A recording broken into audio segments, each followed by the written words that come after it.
Please welcome to the stage our 2018 Conference MC, Mr. Michael Altshuler. Hello. So I see I'm competing against lunch. Wow, that's a tough one. It is an honor and a privilege to be your MC today and tomorrow. Anyway, I got this coat and I have gotten a lot of stares. A lot of you, and I did see a few people pointing, and I have to tell you, I did hear a woman say to the person she was with, she whispered, she said, "Hey, I don't think he has any mirrors in his house." Perhaps the greatest lesson of all was, when you meet anyone, anywhere, at any time, leave them with a smile on their heart and a laugh on their face. And it gives credence to what we've heard our whole life is take time out to smell the roses. And it's true, we should. But then I had a great, at least I thought it was great, my son not so much, a great idea, kind of a revelation. I would buy a dozen roses and go out to the parking lot, and every woman that I saw, give them a rose. There's two stories that stand out in my mind of doing this multiple times. And I really did do this. Those of you who know me know I really did do this. So I go out to a woman, she's almost to her car, and I say, "Here, I'd like you to have this rose." And she said, "For what?" I said, "Just have this rose and have a nice day." And I saw her eyes welling up with tears. And as she held the rose, she says, "You don't know what this means to me." She said, "I work in a pediatric ICU unit, and last week we had 3 babies die. And my life has been pure hell. And this is the first bright spot that has happened to me in the last week." And tears now are streaming down her face. "Thank you so much." And we embraced in a hug. Now, on a more humorous note, I was in Winn-Dixie this particular time, have a dozen roses, and I'm getting ready to hand out my last rose. Yes, it felt like bachelorette. So I go up to a woman, and I tend not to do this. She was with a child. Her daughter was probably 6 years old, and I know a mother's protective who's a stranger coming up. And I go up to her and I say, "Here, I'd like you to have this rose." And she says, "What do you want?" I said, "I don't want anything. I'd just like you to have this rose." She said, No. No one does something for nothing. What do you want?" I said, "I don't want anything. You want something." "I don't want anything." She was from New York.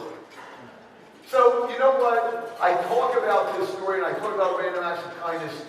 All of you, I've had the pleasure of meeting so many of you. The work that you do makes such a difference in people's lives. You're constantly doing things that are making an impact, that are changing the trajectory of people's lives. Good morning.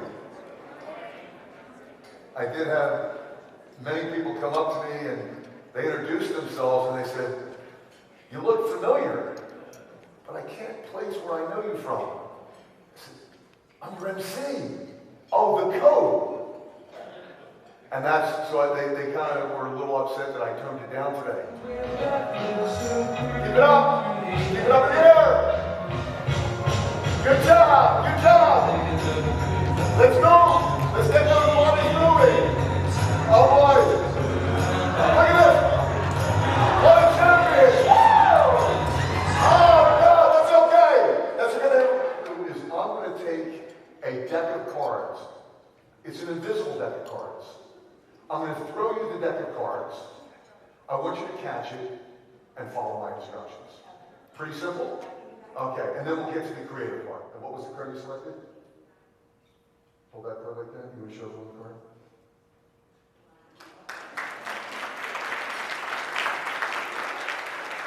Around 15 years ago, there was a woman sitting in my audience. Her name was Lynn Gidrow.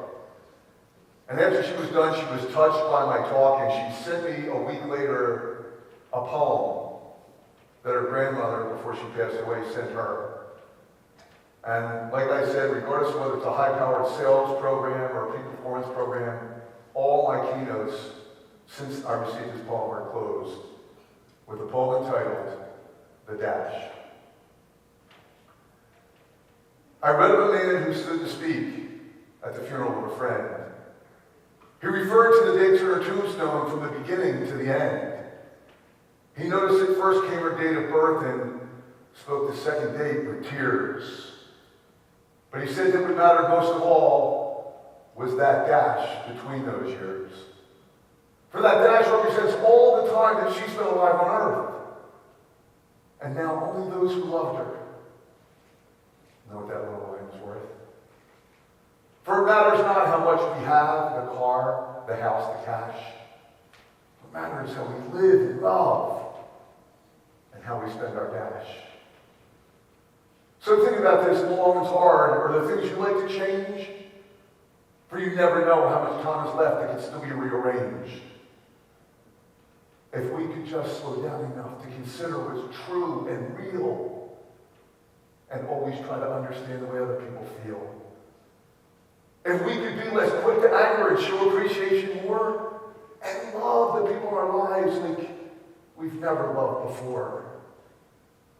If we could treat each other with respect and more often wear a smile, remembering that the special dash might only last a little while. So when your eulogy is being read with your life's actions to rehash, will you be proud of the things they've said about how you spend your dash? It is my sincerest hope, wish, and prayer that each of you continues to spend your dash in a meaningful way that will make a difference in your families, your friends, your coworkers, those in need that are marginalized in our society. I pray this for all of you. Thank you, and God bless you all.